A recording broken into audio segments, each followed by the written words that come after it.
júbà yín o. Lord, we praise you. A fi ìbùkún ńlá forúkọ yín. We give you great praise unto your name. Ẹ̀yin lẹ́ni ògo.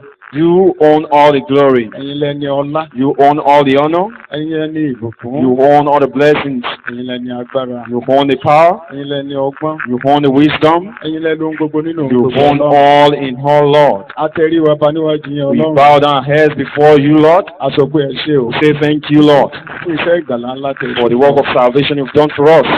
Àkókò lè ṣọ̀kan. We can't say it all, Díẹ̀ tó yé wa náà lọ. but out of the one we understood is the one we are saying. A tún wojú yín lálẹ́ yìí We are Ọlọ́run. looking unto you this night, Lord, Bá a ti fẹ́ ṣe àṣekágbá fún sáà yìí. that as we want to wrap up for this Kẹ́yìn Bible Ọlọ́run kẹ́kọ̀ọ́ session, bọ́nú àpò ìṣúra that yín. you should go into your treasury Kẹ́ ẹ da ìṣúra lé wa and lórí. bless us with abundant Lórúkọ blessings. Jésù wa ṣe bẹ́ẹ̀ fún Do wa. so, Lord, Amen. in Jesus' name. Ògo ni forúkọ. Glory be unto your name. Ní orúkọ Jésù Olúwa In wa. Jesus' name, our Lord. Ìjà jókòó. Let's be seated. Ẹ ṣé. A tún fẹ́ dúpẹ́ lẹ́ẹ̀kan sí lọ́wọ́ Ọlọ́run. We want to thank God once again. A tún fẹ́ dúpẹ́ lọ́wọ́ ìránṣẹ́ Ọlọ́run náà tán wà láàárín wa. I want to thank the minister of God in our midst Tán tà wá láàyè. for giving us the privilege. Wọ́n wà lẹ́yìn wa. Ńlá fi ní ìgboyà láti dúró láti bá yín sọ̀rọ̀. He has been our backings, and that's why we have the confidence to speak A to dúpẹ́ us. lọ́wọ́ Ọlọ́run fún ìgbé ayé wọn. We thank God over his life. Arákùnrin mi kan ló ń sọ̀rọ̀ ńjọ́ kan. One of our brothers was saying it one day. Ó ní pásítọ̀ tòun ní kì í ṣe pásítọ̀ torí Èkó ló ti wá. Ó ní kì í ṣe Lagos pastor. That the pastor is having is not the modern or the Lagos pastor of nowadays. Ó ní ìṣe gospel pastor. That òjíṣẹ́ Ọlọ́run oníhìnrere ni wọ́n. Pé pásítọ̀ ní ìrere ni wọ́n kì í ṣe Lagos pastor. That he is the gospel pastor, not a Lagos pastor. Mo ní ìránṣẹ́ Ọlọ́run tèmi wà níbi tá a wà lábẹ́ wọn. I He is said ordinary pastor. the minister of God that we under him is not an ordinary pastor. Abiyamọ ni wọ́n. He is the father. Ṣé àwọn pé méjèèjì ó yàtọ̀ síra wọn? No, they are two Èèyàn lè different jọ things. ọ́fíìsì kó jókòó sọ́fíìsì kó máa ṣiṣẹ́ pásítọ̀ You ẹ̀. might be in the office and be doing Bẹ́ẹ̀ni, your bẹ́ẹ̀ni, báwa ni. pastoral work, Ẹ mọ̀ but pé abiyamọ ni wọ́n. those that have been with us, we know that he is a Tó bẹ́ẹ̀ true gẹ́gẹ́ nìkan fi dìde. shepherd. Torí ọ̀rẹ́ ẹ̀ nígboro pé ayé ẹ̀ ń dàrú. That someone rose up and saw his friend that his life is being thwarted. Bàbá kan láàrin wa ni òun wà fà á, ó ní jẹ́ ká lọ. Man amidst us draws Wọ́n á mú money. dọ́dọ̀ àwọn Someone ìṣẹ́ Ọlọ́run. Ó ní ọkùnrin ayé ẹ̀ ti bàjẹ́. and took him to the minister of God Ayé ẹ̀ ti. and hold on to him, Say hallelujah. to the minister of God. Hallelujah. Take care of him. Bá mi tún ṣe. Help me to mend his life. Àwọn wò ó. Ó mọ̀ wá sí tó máa wà fún. Ṣùgbọ́n tó bá ti dọ́dọ̀ ẹ̀, ayé ẹ̀ máa dà. Kì í ṣe kó máa wàásù nìkan. Wàá tún ṣe gbogbo ọkàn ẹ̀ bá. Not only that will preach to you, you should follow him wholeheartedly. Gẹ́gẹ́ bí abiyamọ ni Paul ṣe ṣe, ó ní kì í ṣe pé òun wàásù lásán. Òun fi ẹ̀mí ìhun le. Not that he's preaching alone, he's also following, spending his money and spending his physical body. Ó ti wà lábẹ́ wọn for the past 30-something years. I've been under the pastor under for 35 years or 30-something years thereabout. I know what he's saying is the truth. That not only a pastor, but also a true shepherd. Adúpẹ́ lọ́wọ́ Ọlọ́run fún ayé yín sà. And we thank God for your life. Amen. Ẹ kí hallelujah. Hallelujah. A dẹ̀ tún fẹ́ dúpẹ́ lọ́wọ́ ẹ̀yin ìjọ náà tẹ́ faradà fún wa. I want to thank God for the church bearing it with us. Tá a bá wàásù tẹ́ bá gbé bẹ́ẹ̀lì tẹ́ bá lọ, kò sí nǹkan tá a máa ṣe. If you are preaching and you leave, carrying your Bible and walk 5,000 away, Jésù láyé nothing àgbà tí will Jésù ṣe do. òun ṣẹ̀kọ́. 5,000 was a Lẹ́yìn ìgbà tó Jesus jẹ did while búrẹ́dì he tó was ṣẹ̀kọ́ fún wọn. after the Bẹ́ẹ̀ni ó kálukú gan fi bread, lẹ̀. Kálukú gan tiẹ̀ nù, wọ́n dẹ̀ bá ti wọn lọ. themselves and left Okùn the méjìlá place. nìkan. It remained only 12 of them. So tẹ́ ẹ bá gbà wá tẹ́ ẹ fajúro mọ́ wa If tẹ́ ẹ you do kò sí not mọ́ wa. accept us, Ẹ domi sí wa lọ́kàn náà. you will That only discourage us. Ẹ But jẹ́ hallelujah. you forget about it. Ẹ gbà wá sí ọkàn yín. You accepted us. Ìdí yẹn tẹ́ ẹ fi gba ọ̀rọ̀ wa. And that's why you accept our words. Adúpẹ́ lọ́wọ́ Ọlọ́run fún yín. We thank God for your life. Olúwa mú wa délé láyọ̀ God àti will take àlàáfíà. us Amen. home. Ṣé àpẹẹrẹ àjò la wà? You know we are on a journey. Ní àjò la wà. Ní àjò la wà. We are on a Ẹ journey. kí hallelujah. Hallelujah. Àdúgbòlẹ̀ láyọ̀. We will get to our destination in peace. Ẹ ràn mí lọ́wọ́ You will help me láti dọ́run. to get to heaven. Èmi náà ràn yín lọ́wọ́. I will Láti also dọ́run. help you to Amen. get to your destination. Ẹ̀yin ọmọ Ọlọ́run báwo ló ṣe máa rí tá a bá You pàdé children ara of wa God, lẹ́yìn? how will it be if we meet ourselves at Jesus' feet? nídàájí yìí mo ti ń ronú yẹn. This morning I was thinking about Mo forí it. mi balẹ̀ fún Ọlọ́run. I bowed down to God that one day Ìrìnàjò yìí inú ìmọ́lẹ̀ ló máa parí. this journey will Ṣé inú òkùnkùn rárá? be ended Ẹ̀yin kọ́. at the bright side. Ṣé wa kàn fẹ́ sọ díẹ̀ ká kàn sọ díẹ̀ ká We máa. only want to mention few. Díẹ̀ náà la lè sọ. We'll mention few Bó bá sì yé wa. as we understood. Ẹ kí hallelujah. Hallelujah. Nǹkan tá a fẹ́ gbára wa níyànjú lọ́wọ́ ìrọ̀lẹ́ yìí ká tó máa lọ. What we're going to encourage us before we go Lọ sí ọ̀dọ̀ àwọn arákùnrin mi. go to Jésù tó my àwa tó brethren. sọ̀rọ̀ bẹ́ẹ̀. Jesus was speaking here. Lọ sọ́dọ̀ àwọn arákùnrin mi. Go to your brethren. Àwọn arákùnrin mi. Go to my brethren. Jòhánù John orí ogún ẹsẹ̀ 17. chapter 20 verse 17. Jòhánù orí ogún ẹsẹ̀ 17. John 20 verse 17. Jésù wí fún un pé Jésù wí fún pé má ṣe fi ọwọ́ kàn mí. Màríà nìyẹn nígbà tí Jésù ẹ kí hallelujah. Hallelujah. Ó lágbára bíi tí obìnrin yẹn ti lọ pàdé Jésù lágbára púpọ̀. Ó lágbára púpọ̀. Ó lágbára púpọ̀. Ó yá ẹ máa kà á. Ó yá. Ọmọ. Jésù wí fún un pé má ṣe fi ọwọ́ kàn mí. Má ṣe fọwọ́ kàn mí. Touch me not. Nítorí tí èmi kò tí gòkè lọ sọ́dọ̀ bàbá mi. Èmi ò tí ì gòkè lọ sọ́dọ̀ bàbá I mi. have not Mo yet lọ sọ́dọ̀ ascended àwọn to my arákùnrin Father. mi. Ibi tí mo ti mú dáàdì nìyẹn o. That's Ṣùgbọ́n o brought it out. lọ sọ́dọ̀ àwọn arákùnrin. Go to my Èyí fún wọn brethren. pé Kì í ṣe pé kọ́ bá pàdé mi ní Gálílì. Not that they should come and meet me at Ẹ Galilee. bá ti gbọ́ pé kọ́ bá pàdé mi ní Gálílì. Áńgẹ́lì ti When sọ you yìí. hear them to come and meet me Yes, at you are Galilee, one. that's angel's voice. This is Jesus Ó ti paradíṣe speaking jáde here, wá. coming out of paradise. Ṣé ẹ mọ̀ pé ìgbà tá a sì kú Jésù You know, Olúwa wa? when Jesus Christ was buried, Ó ní mo sọ lọ́jọ́ tá a sọ ọjọ́ kejì. that was what I was saying on the second day of Wọ́n his gbé lórí revival. àgàyàn. He was being placed under, Ìyẹn ni Ọlọ́run àlàyé fi náà dùn. and that's Ibi where tó ti lọ jìyà nítorí ẹ̀sìn tó ti sọ gbogbo where gbèsè. he suffered for his sin and paid for our debt. Ó jíǹde ní ọjọ́ ìkẹta. He rose up on the third day. Nínú ẹ̀mí lọ́hùn ni o, ara ẹ̀ wà nù kòtò ìṣe Farimatia. His body is in the tomb of Jésù Joseph the dìde, Arimathean. ó kọjá lọ. And Gẹ́gẹ́ Jesus bí olórí rose àgbà. up and Ó lọ sí ascended Paradíṣe. as a great priest. Ẹni pé mo tún ti sọ lánàá. And I was emphasizing Olórí àgbà bá ti yesterday ń lọ lẹ́ẹ̀kan when lọ́dún tó the ń lọ high síwájú. priest go once to the presence of God. Á mú ìdí ọkà méjì. And Àmùdání. a sheet of millet. Ẹ kí hallelujah. Hallelujah. Chief ni. Á mú ìdí ọkà dání. A sheaf. Ìdí ọkà yẹn, ẹ̀yin ọmọ Ọlọ́run. That very sheaf. Òun ló máa túmọ̀ sí. Ṣé mọ̀ pé àkọ́so ni? Àkọ́so No, ìdí is ọkà the yẹn. first fruit. Yẹn ni pé tí wọ́n bá gbin àgbàdo sóko. When Ilé tó bá kọ́kọ́ corn jáde being rẹ̀ ráìsì ní cultivated, wíìtì ní the Jésù first lọ́bẹ̀ fruit. yìí. That Ilé tó which kọ́kọ́ tó Jesus mú said, wọn. the first fruit Wọ́n á wá dì í. will be Wọ́n á gbé gathered lọ́wọ́. and will be banded and given to the Á high dẹ̀ gbé priest, pẹ̀lú igbá ẹ̀jẹ̀. and it will carry lọ it síwájú Olúwa. with the blood and go to the presence of God. Ìdí ọkà tí Jésù máa mú jáde ẹ̀yin ọmọ Ọlọ́run tá a pè And ní àkọ́so. sheaf of wheat, which Àwọn is ní the àwọn first èèyàn mímọ́ fruit, tó wà ní Paradíṣe. are the first saints that are in paradise. Ìsàlẹ̀ ilẹ̀ ní méjèèjì wà. Tí They Jésù tó dé. are underneath before Ọ̀run Jesus àgbàdì wà ní ìsàlẹ̀ Christ. ilẹ̀. Hell is underneath. Paradíṣe wà ní ìsàlẹ̀ ilẹ̀. Paradise also is underneath.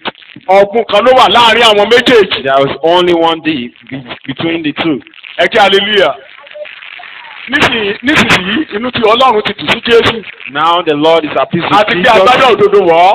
Àti kí agbádá ìgbàlà wọ̀ ọ́. of righteousness, garment of Ó ti ní salvation. agbára and torí the ìmọ́lẹ̀ ti grace tàn of sí him. ayé ẹ̀. He has power because light Ó has ti shone ṣe gẹ́gẹ́ bí ẹ tó níyì in ní his inú. life. He rose up just like a Bẹ́ẹ̀ni ní ṣe live òkú o. being that is no Èmi more sì dead. yóò kú. He will not die, Ṣùgbọ́n èmi yóò yè. but live. Ó dìde. He rose up, Ó wá kọjá lọ sí Paradíṣe. he went on to paradise, Níbi tí níbi tí Ábúráhámù ti retí ẹ̀. where Abraham Tó ń is wọ̀ náà expecting him, looking Nígbà tí ahead of Ábúráhámù him. rí. When Ábúráhámù Abraham ti saw sílẹ̀ ẹ̀yin ọmọ him, Ọlọ́run. Abraham rejoiced and he was gladdened. Nóà náà ní ìwọ rèé tí mo kọ́ Abraham lọ́jọ́ was sí. happy, Ìwọ ni. he was gladdened. Lọ́ọ̀tì náà ẹ kí Lord hallelujah. as well. Hallelujah. Lọ́ọ̀tì tá a mú ìgbàlẹ̀ láì náà iná kọjá. Lord whom salvation pàdánù was ohun gbogbo passed pátá. through fire and he lost everything. Ẹ ní pàdánù. You will not Amen. lose A gbé ìgbàlẹ̀ ìgbàanú náà lọ ṣùgbọ́n àdá àgbàlá. salvation sailed through Ó dé fire. Paradíṣe. Òun náà jáde He wọ́ọ̀rẹ́. ended up in paradise. Ọlọ́run Ábúráhámù Lord rèé. Jesus Ọlọ́run Ábúráhámù rèé. said, this is the Lord of Òun Abraham. náà bú sáyọ̀. He rejoiced as well. Àwọn yẹn ni Jésù kó jáde. Those are the Bíbélì people Jesus Christ lẹ́yìn brought out àjíǹde rẹ̀. after his ascension Fẹ́ni and bó ṣe kú resurrection. ìṣẹ̀ kọ́kọ́ fọ́ ó fọ́lẹ̀ wọn ò jáde nígbà tó kú lókè Calvary. When he died Gbogbo in ìṣàkó Calvary, àwọn èèyàn mímọ́ ó fọ́ all the ṣùgbọ́n mo lè jáde àfi tí Jésù àkọ́tún bá jáde. they Jésù couldn't jáde come out until lẹ́yìn Jesus àjíǹde Christ Jésù came àwọn out. náà wá jáde. After the resurrection of Jesus, they Bíbélì ní came àwọn out. èèyàn bẹ̀rẹ̀ sí máa rí wọn ní Bible says Jerusalem. they began Wọ́n to fojú rí see wọn. them live in Jerusalem Ẹ street. kí hallelujah. Hallelujah. Ádámù rèé Now this is Adam, ẹni tó lò 930 years. one who spent 930 years. Mètúsélà ní This is 909 years. 99 Ó ti years. padà. Ẹ kí hallelujah. Hallelujah. Abẹ́rùpẹ́ máa tẹ̀pá lẹ́yìn àjíǹde. Do you think you will Bí be àti máa máa bowed máa gbọ̀bá yìí. Ẹ máa máa using walking stick, using gbọ́. Ohun cane mọ́gàn níjẹ̀ ló wọ́n ń fà báyìí when wọ́n fà á. you Onímọ̀ ọmọ ẹ̀kọ́ àgbà. Ìgbà tó bá kọjá bíi àgọ́ ara nìyẹn wà. when you Oh, put to me, on, Matepa. you wouldn't be Ẹ using tójú ẹ̀ fọ́, cane. ojú ẹ̀ ò lè fọ́ mọ́. If you are blind while Àwa here you won't be dọ̀tún padà. blind, then you will be Ah, renewed. lórúkọ Jésù ẹ débẹ̀. You will start Jesus' Ìyẹn name. gan ni kókó. And that's the main thing. Ó ní ntọ́lọ́run alàyè pamọ́dé wá. And that's the plan of Our God greatest for us. inheritance yẹn kí a máa That's gbára the tó. inheritance we have, that we will be Hallelujah. keeping a new Hallelujah. body. Ẹnìkan ń sọ ní ọlọ́run Someone was alàyè tó saying- wà lọ́run kí ló kọ́kọ́ kó díẹ̀ tí ó máa náwó lọ́run. That will you spend money in Àti máa heaven, gbà lọ́run. or will Ṣé you ìlú tó fẹ́ ride jù lọ́run? car in heaven? Nǹkan tọ́lọ́run alàyè fi pamọ́dé wá. But what God Tá àfọwọ́fọ́ tó is wà for lọ́dọ̀ ọlọ́run us, ayérayé that lọ́dọ̀ is ọlọ́run with lọ́run. God, Ó ní àgọ́ ara tuntun. is a new body. Màmá kan lọ́ba kò lọ chọ́ọ̀chì yẹn, That is ó sì more- jí gbà yẹn. There is this woman Oníhìnrere gidi ni oníhìnrere gidi ni. is a gospeler. Ó ní ẹjẹ́ bí Sàtánì lólókàn lù ní ó ń dùn lára. Oníjọ́ kan ló máa bọ́ ilé ìkànnì. He said you will take away this body. Kó pé kí ẹ gbàdúrà kò gbàdúrà. Never prayed. I told her that we are going to pray for her. Olóhùn á tún dìde. That if it's not yet time, she's going to Ó rise ní up, ìdílé báyìí ó tún ti ń padà sí and church. she's risen and she's Ẹ kí coming to church. hallelujah. Kó máa lù lọ kó máa lù. Mo ní màmá lílù. Ìwé church wọn wọ́n dẹ̀ kó fún. Ó ń kà á. She was being given the hymn Wọ́n of their fi church, ìwé and wa wọ́n fi ń polongo fún wa pé ká rà á. they are announcing the hymn book for us that we should buy. Amen. Ẹni tó bá gbọ́ ìwàásù Ọlọ́run, ìwàásù Whoever Ọlọ́run hears tó the bá gbọ́ message lẹ́ẹ̀kan. of God wants Òní Jacob ń sọ o. and leave. That's what Jacob Ó lówó rẹ̀ nínú àwòrán àbòjíjì. Ó bá tiẹ̀ looking lọ. at himself in the mirror. Ẹni yóò lè jèrè rárá. That person never gives. Kíra ẹ fún If jọ̀wọ́ rẹ̀ you fún pátápátá. commit Ọmọ yẹn yourself challenge. to it, Ọmọ yẹn challenge. Ìwé náà that kọ́. woman Ìwé challenged sọ́ọ̀sì me. wọn kọ. Àwọn alàgbà máa wá àjẹwò wọn yẹ̀wò. Ó ló lù ú ni. Elder Ó lọ abọ́ ilé kalẹ̀ lọ́jọ́ kan. in Ìwọ náà abọ́ kalẹ̀. is only teaching him that if you will Ẹ kí keep this hallelujah. body, shout hallelujah. Wọ́n dẹ̀ tún ti dìde báyìí, ó tún ti ń lọ ìsọjí, ó ti ń lọ sọ́ọ̀sì. Àwọn ọmọ ń kéle lórí She's back pé on her feet. sọ́ọ̀sì ti pọ̀ jù. Going to Torí àwọn ọmọ church. ẹ̀ ò tẹ̀lé. Our children were cautioning her Ìkan fi ń lẹ̀ that ibi kan she nìyẹn máa should kú sí.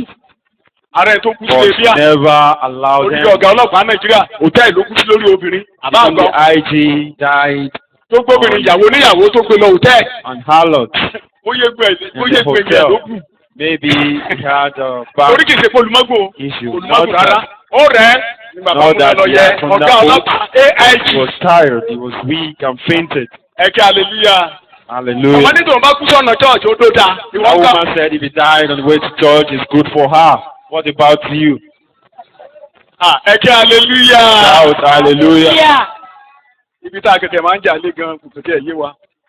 A máa jà lé pé báwo sì máa kú. Ìbò náà kékeré kan báwo sì máa sòkú. Báwo sì máa àníkò kọ̀kẹ́ kọ́kọ́ sáyé yìí dáadáa. Just live this life rightly. Lázaro alágbe. Lazarus, Káńsù ló gbé. Kanimo ló gbé.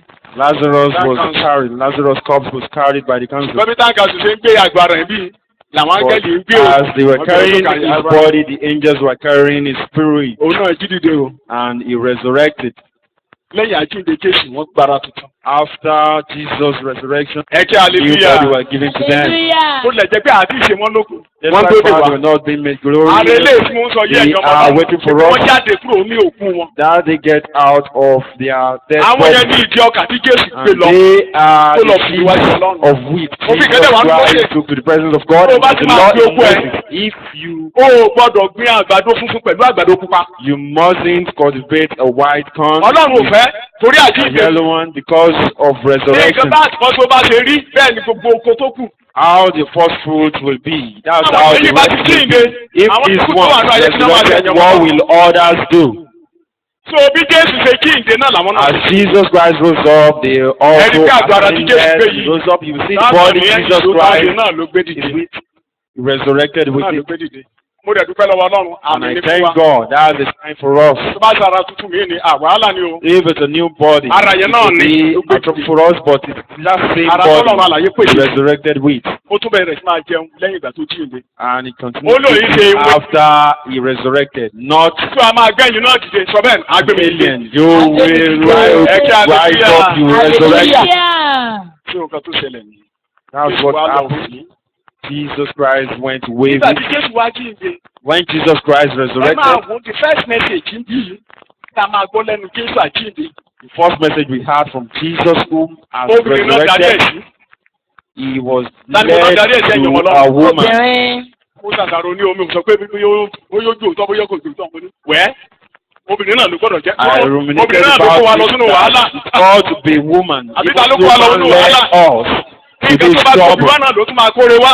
And those, the thing that brings evil will also bring good. Níbi tá à ń sọ yìí nínú ọgbà tá à ń sọ yìí ẹ̀yin ọmọ Where Ọlọ́run. we are reading about Pétérù the ti bẹ̀rù ti garden, padà sílẹ̀ o. Peter has Jòhánù gone ti bẹ̀rù there, ti padà sílẹ̀ o. Obìnrin yìí John dúró. as well, but this woman, Jẹ́rẹ̀ mọ̀ orúkọ ẹ̀. do you know the Ìsọ̀tẹ̀ ló ń meaning jẹ́. of Tẹ̀wá ti gbọ́ Màríà her tó bíbẹ̀ name? tàbí Màtá. When Kí ni you mo get forúkọ kí ni married, ìtumọ̀ ẹ̀? Mary or Ìsọ̀tẹ̀ tó Martha, sọ̀tẹ̀. Òun ló kó is gbogbo ènìyàn lọ sínú ẹ̀ṣẹ̀. Jésù náà tún wá pàdé ẹ̀. Jesus Wá lọ Christ sọ fún met àwọn her arákùnrin mi. and Ah, told her ẹ to kí go a and ti tell Hallelujah. Lọ fún àwọn arákùnrin mi. Go Oní kìí and ṣe pé kí tell wọ́n my pàdé mi ní Gálílì o. brethren, not that you should meet me Message. in Galilee. The New Testament message. Ẹnu obìnrin yìí láti kọ́kọ́ gbọ́. The New Testament Ó ń gòkè message lọ sọ́dọ̀ heard bàbá from mi. this woman that I will ascend àti to my bàbá yín. father and to your father, Àbí ẹni pé ó ń ká Jésù lára torí ó mọ nǹkan tó ṣe. because Dúró he ti knew parí what he gbogbo had iṣẹ́ done. ìwọ̀n mọ́. He had finished the Ìyà ti work kọjá. of redemption. Ìpọ́njú ti kọjá. Ìdájọ́ ti kọjá lọ. Justice Ó ti dájọ́ finished. òdodo. Affliction Ó dẹ̀ mọ̀ pé finished. He òun has dúró lórí received the ilẹ̀ yìí. garment of righteousness Torí níwọ̀n and ìgbà he tó bá ti knew wà lórí he will ilẹ̀ never yìí, be wàhálà on ti this wà. land. So far he's on this Òdílé land, ti jáde. there is trouble. Ó ń gòkè lọ sọ́run. He is ascending to heaven. Lọ sọ fún wọn. Go Ẹ̀yin náà to ti ní my bàbá brethren, lẹ́nu. you have seen the Father today. Ẹ sọ ọmọ òrukàn mọ́, sọ bẹ́ẹ̀ mi ò sọ ọmọ òrukàn. I am no more Ẹni tí wọn ò tọ́jú, one without a parent, without tí ò lólùfẹ́, ẹnikẹ́ni tó bá Without sílẹ̀ ní lover. Jésù kò kéde rí ìtọ́jú kankan, kò rí ìtọ́jú kan If you lọ́jọ́ kan. die without Jesus, Kò sẹ́ tó fẹ́rẹ̀ you nínú have ayé. no lover Ó dá in the nìkan mọ̀. world.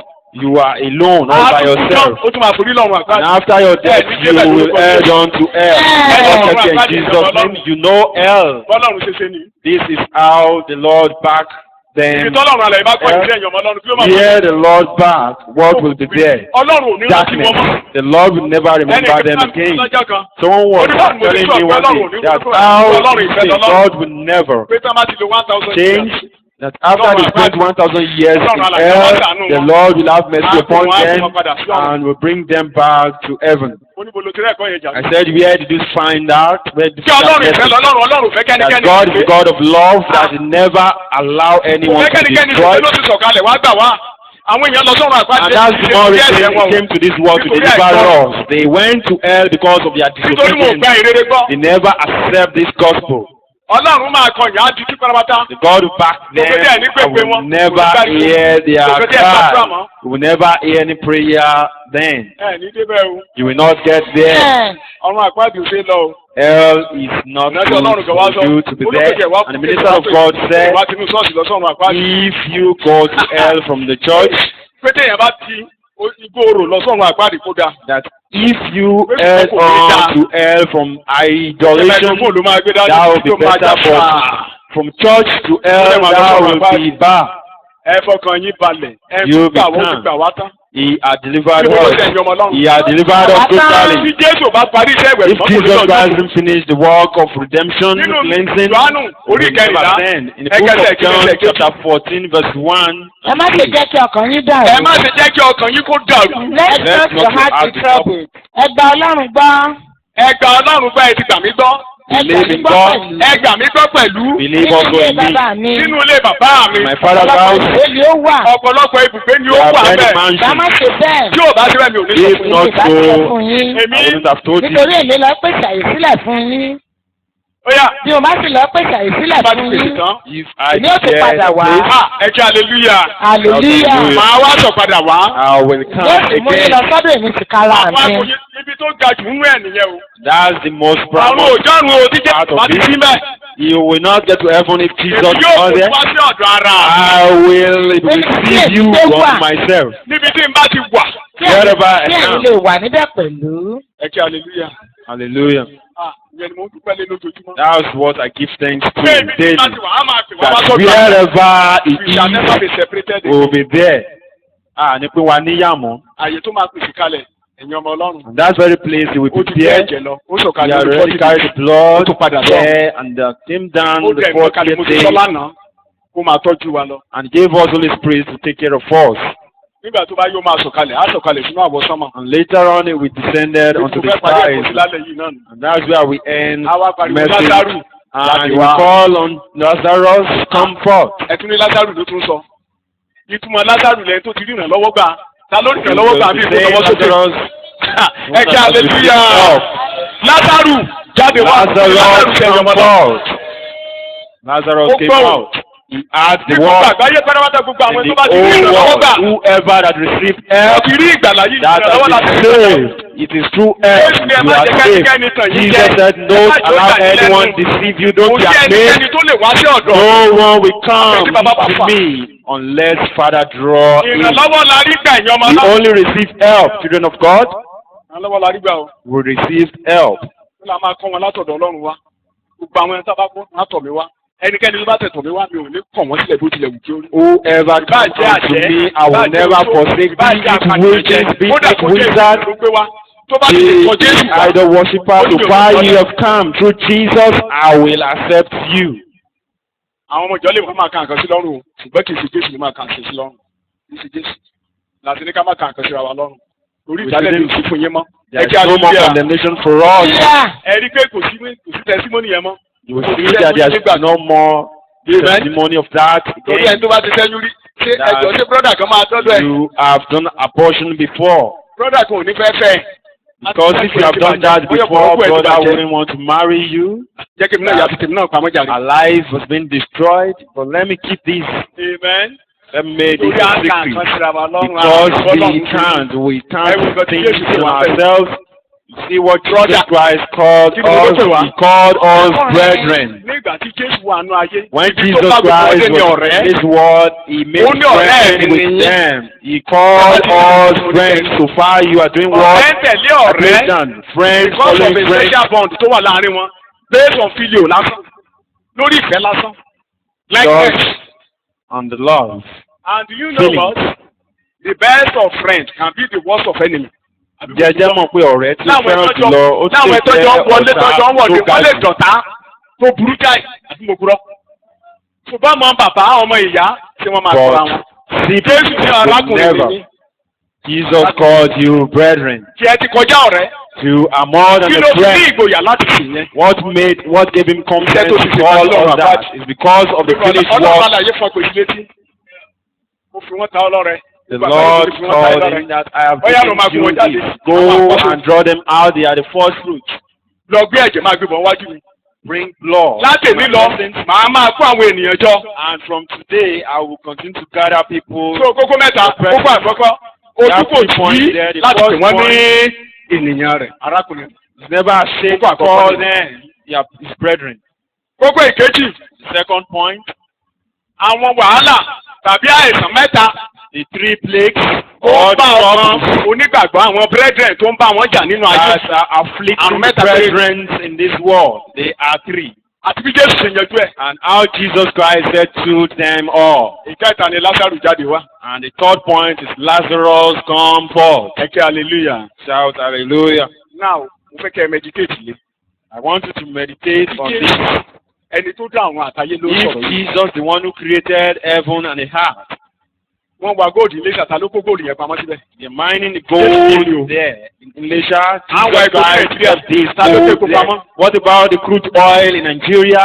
Jesus, the Lord, Ní kept it California there. náà ní Silicon Valley. In California, Níbi tí there's gbogbo silicon there. kọ̀mpútà ti jáde Silicon Valley. Yes, Ta ló kó all gbogbo ẹ̀ the síbẹ̀? systems, computer in this world, Jésù yìí. but Jesus Christ kept all these there. Ẹni tó ní gbogbo ọrọ̀ ajé, gbogbo ọrọ̀ He pátápátá ló owns ní all gbogbo. the finances of this Wọ́n world, sọ fún yín pé arákùnrin ilẹ̀ ìjọ jẹ́ àtẹ̀jẹ́. calling you his own brethren. Ọlọ́run àlàyé ti gbé yín sí ti ṣe platform. Jesus Christ has placed you on the same platform with Nǹkan tó lọ́run himself. àlàyé ni mo ní. And what Jesus the Alájọpọ̀ Lord pẹ̀lú. has, I have it, you are joined ears with him. ẹ má ronú pé mi ò léèyàn mi ò léèyàn mi ò Don't léèyàn. think that you don't have relatives. ariwo tá a máa ń pa ní ìgboro Because that's what ní àyànjú wàhálà yìí. shout the word that if you had had someone, if you had had relatives that will take you abroad, you will be free. Tí bá rẹ̀ yàn ni. If you had relatives, if you had someone, he will help you with employment, based on merit, admission. tí ò dé lórí orí ọ̀fẹ́. Based on merit without grace. Mama sọ pé ò léèyàn máa wọ ẹ̀yin ọmọ Don't Ọlọ́run. say you don't have ẹni anyone tó to mọ̀ God ó dá gbogbo ayé àtọ̀run. whom you know Oh, that created the brother, heavens and the earth and is your brother. ẹnu ẹ̀ láti gbọ́ ó ní You arákùnrin are mi. his brethren. Ẹ kí hallelujah. Shout hallelujah. Ó dẹ̀ mú mi rántí Joseph. And he made me remember Olóò Joseph. ṣàkóso gbogbo Egypt. Joseph was the prime minister níwájú of Egypt and his brethren get his presence. Ó kọ́kọ́ fi interpreter bá wọn sọ̀rọ̀. And he was using interpreter to Nǹkan tí mo dẹ̀ ń sọ lọ́jọ́ wọn. discuss with them, and he was Bóyá telling them this was what I was saying. ẹbí ọ̀rẹ́kùnrin yẹn jẹ́ láńpẹ̀rẹ̀ lọ́wọ́ wa o. Wọ́n dẹ̀ ń sọ̀rọ̀ òun gbọ́ tiwọn. And he was hearing them. They couldn't hear what he was saying. Ìgbà tó yá ló ní èmi ni Joseph. And later on, he introduced himself as Joseph, that I am your brother Joseph. Go and call your Orí ìtẹ́ yìí ni mo relatives, ti máa tọ́jú yín. and I will be taking care of Ẹ̀sọ́ you ọmọ right from this throne Ọlọ́run. of God. All Nígbà Egyptians, tó àwọn owó tó máa fi oúnjẹ mọ́. when they don't have money to Wọ́n buy ta aṣọ food, wọn. they Wọ́n sold talé their wọn. clothes, their Wọ́n talẹ̀ houses, wọn. their land. Nígbà tó yá wọn kúkú àtàrà wọn. Later on, they begin to sell themselves as Pharaoh. We are your Àwọn slaves. Ísírẹ́lì ti wọn And the arákùnrin. children of Israel, the brothers of Joseph, never sell anything. See not the Egyptians that have the right to eat from the food, but these are my brethren. Ruminate on this, meditate on this. Now when Jesus was preaching the book of Luke, Ẹ sáré bá mi kà á. Ẹsẹ̀ 19 to 21. 19 to 21. Lúkò orí ìkẹjọ. Nígbà náà ni ìyá rẹ̀ Ìyá Jésù. àti àwọn arákùnrin rẹ̀ tọ̀ ọ́ wá. Wọ́n tọ̀ ọ́ wá. Wọn kò lè súnmọ́. Àwọn ẹsẹ̀ rí ìgbà tí Màríà bí Jésù mọ́. Ẹ kí hallelujah. Nígbà tí Màríà bí Jésù when Mary begat Jesus, no, it was a virgin who wasn't conceived Ọlọ́run through ẹsẹ̀ 419. any Nígbà human. tó ti ló gẹ́gẹ́ God bí is irinṣẹ́ not tán.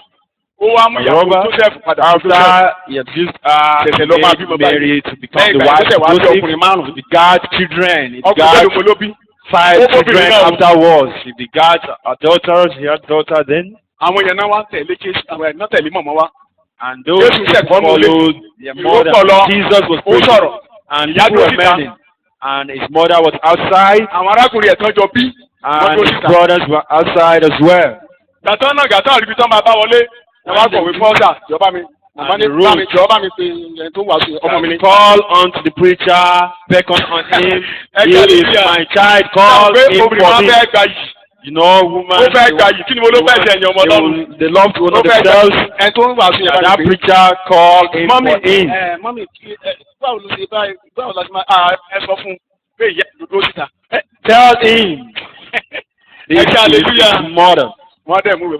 Jésù ọ̀yà ẹja gbọ́ nǹkan tí Jésù sọ. Let's Ọ̀yà hear mọ̀mọ́. what Jesus said Wọ́n here. sì fún un pé ìyá rẹ̀ àti àwọn arákùnrin rẹ̀ ń dúró lóde. Ìyá rẹ̀ àti àwọn arákùnrin rẹ̀ ń dúró lóde. Wọ́n fẹ́ rí Wọ́n ọ. fẹ́ rí ọ. Ó dáhùn. Ó dáhùn.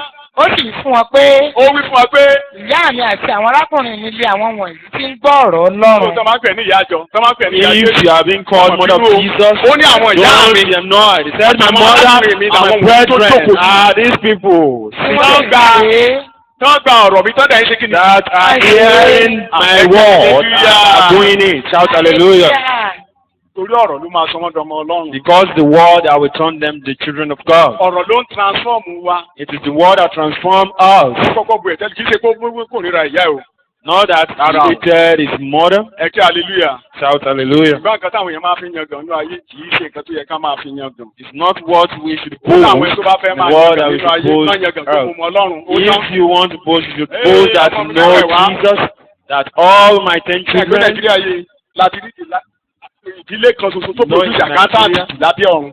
that Ó wà nínú Guinness Book of Records. use accountant in Nigeria. Òun gan accountant. Ìyàwó accountant. Serve Gbogbo ọmọ tó bí accountant, accountant wife, pátápátá. all his children. David Accountant. Davinas. Ó wọnú Guinness Book of Records. he entered into the Guinness tó Book tó of bá ti débi Records. kan àkántàntì ni mí. Whenever he Àkántàntì goes lọ́mọ somewhere, àmọ́ fẹ́ fi he yànyàn. will be Bẹ́ẹ̀ ni tó tóbi boastful yìí of himself. ọmọ tèmi ni Jésù nígbò tó o bá dúró gba ọ̀rọ̀. Jesus said, if you Maria dúró gba ọ̀rọ̀ hear àti the kò dúró word, gbà. we thank God that Mary has Torí heard gbogbo the word. ìkórìtà tí ẹ gbọ́dọ̀ dé Because Maria at the débẹ̀ ó junction débi you will àgbélébùú. get to, Mary get there. Èkejì ó Get to débi tá a ti kú the Jésù. place of the cross where Nígbà tó ti Jesus kí Christ ìlú was ti gbé buried. débẹ̀ ní After yàrá òkè ó jókòó. resurrection, he was Òun náà there. gba ẹ̀mí mímọ́. The upper room Ọmọlẹ́yìn. was there. She received the Holy Spirit. Kí ni mo ló dé ẹ̀yin ọmọ Ọlọ́run? Became Ẹni náà bá ti di disciple. àgbélébùú tó wà Whoever lọ́mọlẹ́yìn is Jésù. found wanting at the cross Ibi àgbélébùú could never be a disciple of Christ, and she was Ó found there. dọ̀mọlẹ́yìn. And she was part of the disciples. Mi ìwà àmọ̀ bóyá tá a bá wá dọ́run o. Bóyá ó máa I lága don't know ó ṣe àga tán máa gbé fún If mi ò mọ̀. she's there when we get to heaven, Ọmọlẹ́yìn there is a Jésù. special chair for Ẹ her, jẹ́ but hallelujah. he is the disciple. Iṣẹ́ tó rẹ̀ ọ̀fẹ́ wá sí nìyẹn. And that's the work of praise Olúwa for rẹ̀ us. Jesus will help So you. ẹni tó ń sọ̀rọ̀ yìí ni kẹ́ ẹ jẹ́ ká wò. And we should serve this, calling us his brethren. Ẹ bá mi kà á ẹsẹ̀ 15 The book ẹsẹ̀ of 29 Romans Róòmù orí 8, ìkẹjọ ẹsẹ̀ 15 ẹsẹ̀ 29. 29. nítorí ẹ̀yin kò tún gba ẹ̀mí ẹrú láti máa bẹ̀rù mọ́. Ẹ̀yin ọmọ Ọlọ́run ẹ̀gbẹ́ ẹ̀mí ẹrú láti máa bẹ̀rù níwájú Ọlọ́run. bẹ́ẹ̀ ni ti gba ẹ̀mí ìsọdọmọ. Ẹ jẹ́ ká bẹ̀rù Ọlọ́run. Ẹ jẹ́ ká páyà Ọlọ́run. Ẹ jẹ́ ká bẹ̀rù Ọlọ́run. And we Ẹ should jẹ́ fear hallelujah. God. We should fear God. Jésù ló túmọ̀ ìbẹ̀rù Ọlọ́run o. Jesus Christ. Nínú Deuteronomy ìwọ gbọ́dọ̀ bẹ̀rù Ọlọ́run ló sọ. Deuteronomy, he said, Nígbà tí Jésù dé ìwọ gbọ́dọ̀ sin Ọlọ́run pẹ̀lú gbogbo ọkàn rẹ nínú you ìdánwò should tí Jésù serve àtàlẹ́. God with wholeheartedly. So ìjọsìn ló ń jẹ́ ìbẹ̀rù. Worship is fear. Ẹ ṣe kó kúrò Ọlọ́run tó wá forí lé gbó lọ. Not that you should Níjọ́ fear tẹ̀ ní God ìdájọ́ tí ń wàásù fún yín ká ẹ jẹ́ ká and bẹ̀rù run. Ọlọ́run. Ẹgbẹ́ ẹbí èrè kí ni mo ṣe? Today, they have been preaching for you to fear God. Ẹnìkan ní àti bí gbogbo sọ pé ìbẹ̀rù Ọlọ́run ní ti sákúrò nínú Someone ẹ said, sákúrò ń bí. says, the fear of God is running. Ṣé èèyàn tí ò bá gba Jésù tí wọ́n sákúrò nínú ibi? One who is not saved, Ó ń they gbé run away ẹ̀ṣẹ̀, from ó ń mu evil, ẹ̀ṣẹ̀, ẹ̀ṣẹ̀ ń gbé gbẹ̀. swimming Ádẹ̀lú in bẹ̀rù sin, Ọlọ́run, and ojú ọ̀rọ̀ à ń lọ yọ ọ́ ní believing sọ́ọ̀sì. that he Tàbí ó ń ṣe is ẹ̀sìn. fearing God. Rárá. Ẹ kí hallelujah. Ṣé ẹ bá dé church? When you get to church, Ẹnìkan sọ fún mi nígbà táwa níbi kan. someone was telling me why I was somewhere. Ó ní ìjọ onírè ló dájú gbogbo nǹkan rú. Said Wọ́n ní God sọ̀wọ̀ tó lágbọ́dọ̀ máa ṣe Ọlọ́run God pẹ̀lú ìbẹ̀rù. Kára wọ sọ́ọ̀sì tó máa fi mú ẹsẹ̀ rìn. made him think Yo. of fear, and we Adé should jókòó. enter into the Káfíńà church náà ka ìwé. Ó only ka àdúrà náà friendly, fún wa. and the priest should Ó raise sàmì àgbélébù fún wa. prayer Kí Olúwa for tó us fi fún and yín. make Kẹ́ máa lọ signs sí. of the cross for us and bless Ẹ us. tó kò bẹ́ẹ̀ yẹn tó lọ sí That is igbó. fear of God. Lọ sí igbó òkú mi. After leaving that place, he entered into cultic place. Ìbẹ̀rù Ọlọ́run ni ìjọsìn. Fear of God is Ó lè jì worship. fún That yín is ṣùgbọ́n deep. mo ti sọ bẹ́ẹ̀ yẹn. But I have Ìbẹ̀rù Ọlọ́run ni mentioned it. ìjọsìn. The fear of God is worship. Amen. Máa ká lọ. ṣùgbọ́n ẹ̀yin ti gba ẹ̀mí ìsọdọmọ. Ẹ̀yin ti gba ẹ̀mí tá ń sọ ní ti ọmọ. nípa èyí tí àwa fi ń ké pe ábà bàbá. Ṣé ẹ rí i pé ẹ̀mí mọ́ jarí kò túmọ̀ èdè yẹn? Abba kò túmọ̀ ẹ̀. Èdè tí Jésù lò fún bàbá nígbà tó wà náà ayé nìyẹn. Abba Father. Bàbá mi. Bàbá mi. Father, my Father. Ẹ̀gbọ́n wa ní the same spirit lẹ́yìn náà nílé ní. And the Holy Spirit said, you have the Kì í ṣe same spirit spirit, tó ń kákò. not the Tẹ̀sà lọ. spirit Tẹ̀sà sẹ́yìn. Rárá. that fear that preaches. Ẹ̀mí tó máa pe tó àdájúbà yìí dá ní Ọlọ́run. Is the spirit that look unto Father and cry, Bàbá Abba mi Father, fẹ́ my Father who art in heaven. Ẹ ṣe sá ẹ kí hallelujah. Shout Sọ hallelujah. níbi tá a wá sí nìyẹn kì í ṣe bí tá a That's ti where sọ̀rọ̀ rárá. we, is not where we are Ibi this tó lọ́wọ́ kind àlejò of sọ̀rọ̀ jáde Sunday, lóhùn kẹ́lẹ́. but where God speaks. Ó ní ẹ̀yin wá sí òkè sí òní. Ìgbó Let Ọlọ́run us àlá. come to the Mount Zion, the Láàrin ìjọ. city of God. Níbi ẹ̀mí àwọn ẹ̀mí àwọn olùsè tá a ti ṣe ní àṣepé. Where Níbi ẹ̀jẹ̀ spirit have been wọ́n made perfect. tó ń so ohun tó dára And jù that ẹ̀jẹ̀. precious blood that speaketh Kì í good, ṣe ẹ̀jẹ̀ tá a more tó than pé that ìlú of gbà wá o. Abel. Not that Ẹ̀jẹ̀ kí ni? blood Ẹ̀jẹ̀ of ẹ̀bùn wọ́n. lamb, but that precious Blood blood. of sprinkling. Àwọn. Ó wà lọ́dọ̀ Ọlọ́run ṣùgbọ́n ó ti ṣẹ́ dé ní And gbogbo ayé that is pátápátá. with God Kódà and is kéèyàn wà working. ní inú òkun nísàlẹ̀ òkun náà. Even if you are in the depth, Ẹ̀jẹ̀ yẹn á débẹ̀ á dẹ̀ mú lára the dá. blood Á will get wòsàn. there and we Á heal gbà the lọ́wọ́ person and deliver him Ẹ from kí sin. hallelujah. hallelujah. Ó ní lọ́dọ̀ Jésù. Said, Ẹ láre ló májèmú tuntun. àti sọ́dọ̀ jésù alárìnà májẹ̀mú The tuntun. medical Àti lọ́dọ̀ Ọlọ́run gbàgbà bàbá tó jókòó. ẹ̀jẹ̀ ẹ̀bùn wọn ni. Síbi ẹ̀jẹ̀ bù wọ́n. and Tí sọ̀rọ̀ and tó that dáa sprinkle ti blood sábẹ́lì lọ. that Ẹ̀jẹ̀ ń speaketh sọ̀rọ̀. good more Ìwọlẹ̀ than jẹ́ that ẹ̀jẹ̀ of Ọlọ́run. Abel. Ṣé o nídìí àti tojọ́ mọ́? Tí Sàtánì bá ti gbèsè ẹ̀dẹ́ tó bá bẹ̀rẹ̀ sí máa ka nǹkan sí ẹ lọ́rùn. When Tó the ní ìdájí time tó jọ́. comes, you don't need to. Ṣùgbọ́n pọ́blẹ́mù wa ni ká máa bá tó jọ́. But our problem is Èmi ni that mo ń we rèrò yẹn cause fúnra mi. me. Èrò I'm burúkú only mi. thinking Ìdá ẹ̀sẹ̀ wọ̀ ló ń rò ó. that's a battle Bẹ́ẹ̀ lè not fi sérí ẹnìkan ìyẹn ọmọ but Ọlọ́run. can you get Ó someone gba Jésù. else who is Ó dẹ̀ lórí saved ọ̀pọ̀ and will be Bẹ́ẹ̀ deliberating on committing tí wàhálà suicide? ti pọ̀ tó ń ayé tí wàhálà yípo tó bẹ́ẹ̀ gẹ́ Even if he's tó máa faced lọ with pé kò trouble, lọ kókùsọ. with Sàtánì if yóò máa sọ pé instead of òkùsọ committing mọ́ suicide, kò sí nǹkan it's tó wá only náà yẹ Satan that will be passing this message to him that you should go and commit suicide and get away. ìgbéraga ló dẹ̀ mú wọn kókùsọ ẹ̀yọ́ And it is Ọlọ́run pride that made them ẹ̀rọ commit oníṣòwò kí ló suicide. máa ń gbé yẹn Go kókùsọ. and think about it. It's pride. èmi náà èmi And náà èmi I, náà ìwọ ẹ kí hallelujah hallelujah. pé kàkà kílẹ̀ kú ilẹ̀ ẹ̀ ṣe kí ni a lọ tọ́ nǹkan la ìgbéraga olórí ẹ̀ Pride, pride. ó lọ fún Jésù gan ó lọ fún Jésù He used it for Jesus, said you are ẹ̀mí sent gòkè bẹ́lẹ̀ and Say the Jesus, Son from the top. pẹ̀lú pàdé wọn lé lórí lọ́yìn Jesus mo ti sọ bẹ́ẹ̀ ò lágbára ó bá wanted tiẹ̀ lọ him to shame. ó fẹ́ kí Jésù proof kọ́ lọ́run lòun He wanted Rather Jesus than- to prove himself that he's bí Jésù God. tẹ̀sẹ̀ ńlá àdúgbò yẹn kó máa sọ fún ọmọ Ọlọ́run ní mi tòótọ́ òkúta ni mo sọ tó sọ̀dọ̀ ọmọ Ọlọ́run nǹkan tó lọ́run alàyè sọ ẹ̀mí tó wà nú ẹ̀ ló wà nú yín ẹ̀mí ìsọdí ọmọ That's the word. tẹ̀ fi képe ábà bàbá Of ẹ̀jẹ̀ tó ní náà sonship that you cry, Abba Father. nítorí àwọn ẹni tó ti mọ̀ tẹ́lẹ̀ àwọn tó mọ̀ tẹ́lẹ̀ ẹ̀yin náà ni o ni ó sì ti yàn tẹ́lẹ̀ ó ti yàn yín nínú Kristi láti rí bí àwòrán ọmọ rẹ̀ kẹtìrẹ kẹ wá rí bí àwòrán ọmọ rẹ̀ kí o lè jẹ́ àkọ́bí láàrin àwọn arákùnrin púpọ̀. ṣètìlú bẹ́yìn kó di àkọ́bí ó wá láwọn ọmọ tó kù ní tó dẹ̀ wá lè fi ni pé Ọlọ́run ò ní àbùdí bẹ́yìn kí mo lọ́lọ́run ò ní ó ní first born God never has ẹ̀ last lè gbọ́ born. He pé only has first láàrin born. àwọn president tó kù last born He will Gbogbo never, wọn náà kí la pè he will wọ́n? never discuss First born. about last born. ọmọ first born dẹ̀ rí Call inú us bíbélì all first double portion born. ló máa gbà nínú ilé tá a bá máa pín First born tá a bá máa to gbógun nínú ilé double portion inherit double portion. nǹkan tẹ̀yìn náà pín nìyẹn. And that's what you inherit nínú as títọ́ well. ìyọ́wà ó ní tẹ́ ẹ bá That's ti the gbọ́ book ọmọ of tó bá ti dàpọ̀ Deuteronomy. nínú ilé. That Ìyá ẹ̀ whoever lẹ́jẹ̀ is tó kórìíra first wọn. born in the family, Máma torí pé ìyá tó bí ẹnì kejì yẹn torí pé o fẹ́ràn ìwà gbọ́mọ ẹ̀ lé lórí ikú ló máa kú. because Ilé you tó love kórìíra the yẹn náà second kó dẹ̀ fún ní wife, double portion. you want to place him on top of the first Wọ́n á gba one. two thirds. He will be Ilé given ìtọ́jú double tẹ̀lé àwọn portion. gbà. The firstborn double portion, and the next One one will be given one third. Ẹ kí hallelujah. Hallelujah. Ilé tó kọ̀kẹ́ àwọn dábàá tuntun. Wọ́n ní ìjọ àkọ́bí tá a kórúkọ wọn sókè. Ìjọ àkọ́bí tí o gbogbo wa ní àkọ́. Church, we are firstborn. So àlùfáà ni ọba tó nìyẹn gbà. You are priests Kódà and kings, ẹ tún ti àlùfáà Ọlọ́run. and you are Lord's priests. Ẹ kí hallelujah. So àwa nìyẹn èmi tó tẹ́gbà balẹ̀ wa nìyẹn. That's the spirit that descended on us, the spirit of sonship. Jesus called us his brethren, that wherever it is you shall be. No wonder First John chapter 3. The book of 1 John chapter 3, Ẹ bẹ̀rẹ̀ láti ẹsẹ̀ kìíní dẹ́sẹ̀ kẹta. starting from verse 1, Ó ní ẹ wo orí ìfẹ́ ńlá tí bàbá fi fẹ́ wa. what ẹ wo orí the ìfẹ́ tí Lord ọba fi fẹ́ wa told tí a ti ń pè wá upon us. ní ọmọ Ọlọ́run bẹ́ẹ̀ ni ẹ ṣáà jẹ́. Ó tún tẹnumọ́ bẹ́ẹ̀ lásán àjẹ́ ẹ lè máa rí bẹ́ẹ̀ rí bẹ́ẹ̀. Indeed.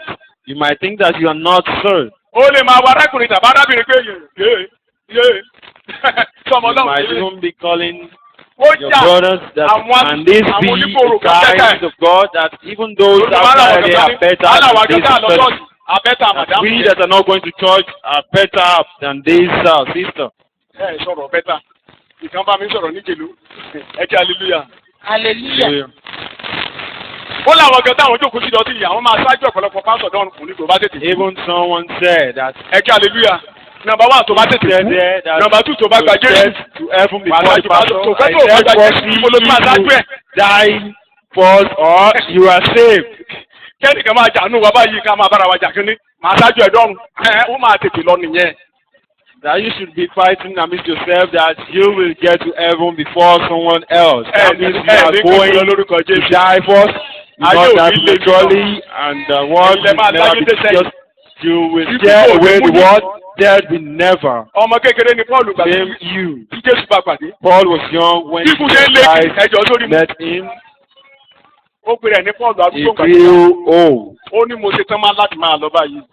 And he said, I'm ready to go. I have Mo ti done my parí race. èké mi. I have finished my race. Ẹ kí hallelujah. Hallelujah.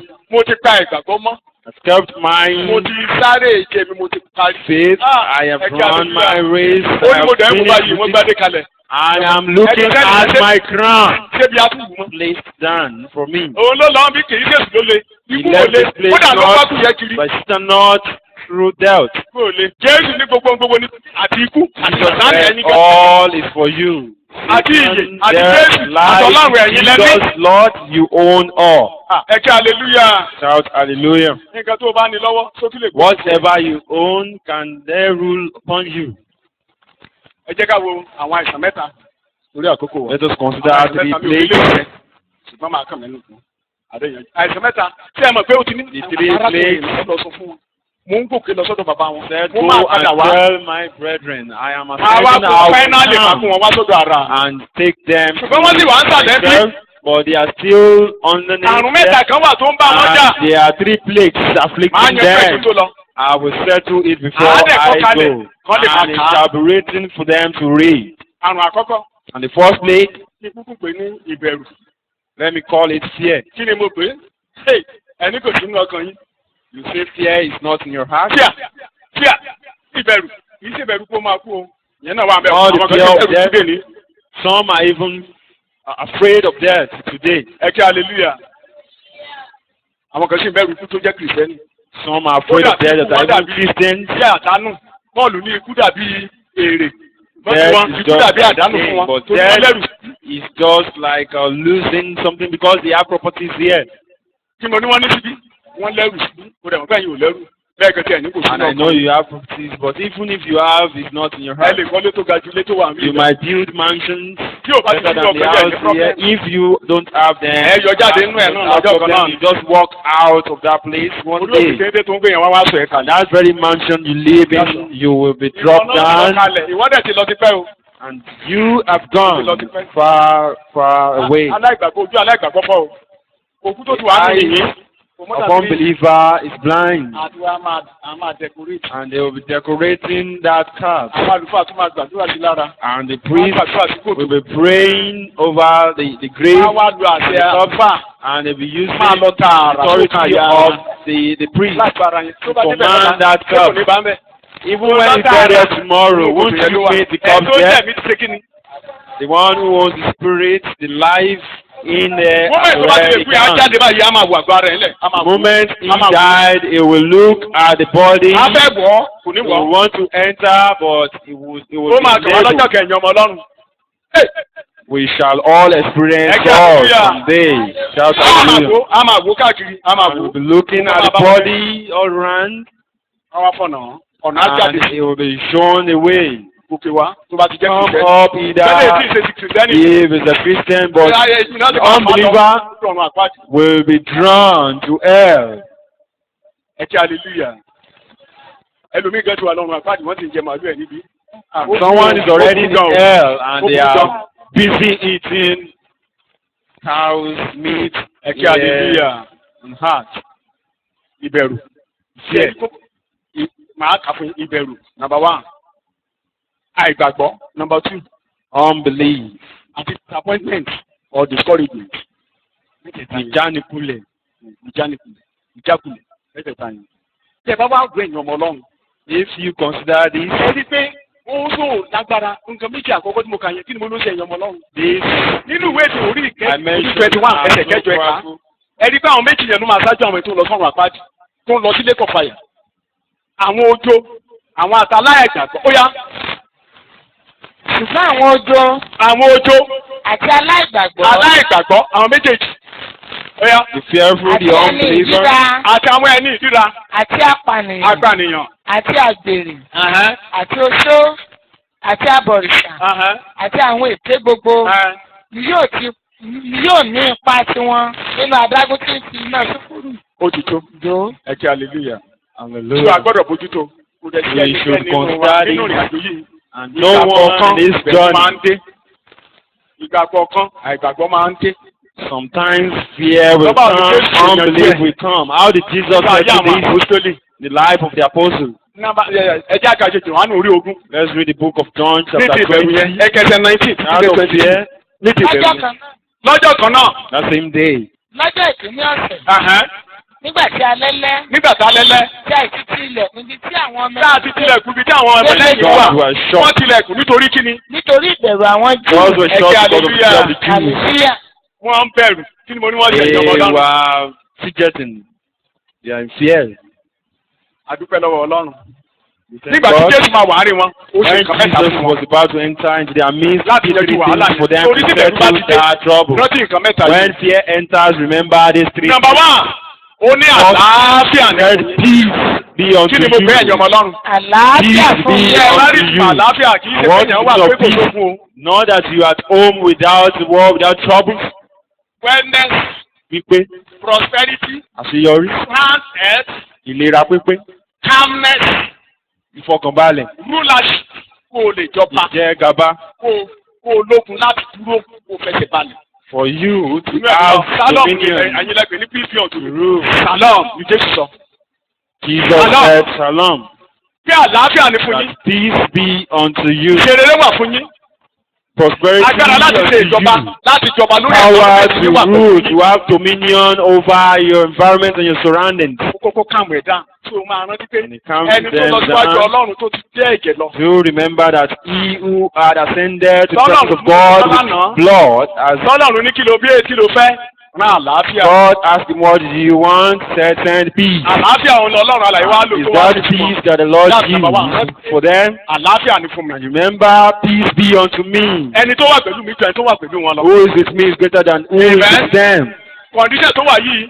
This condition tó wà yìí, condition that I'm in, that I find myself in, you remember, remind yourself almost every day. that Ti máa gùn máa ṣe ìlọ nípa. every day I rise bá wà on lórí ẹ̀yìn ọmọ the Ọlọ́run. street or whenever I'm at A ní home, orí ilẹ̀ tí mo dẹ̀ ń tẹ̀ yìí. I will say on Ọlọ́run this má ti land that I tẹ́rí. stepped in, the Lord has already Àbọ̀dọ̀ ò walked tẹ́rí.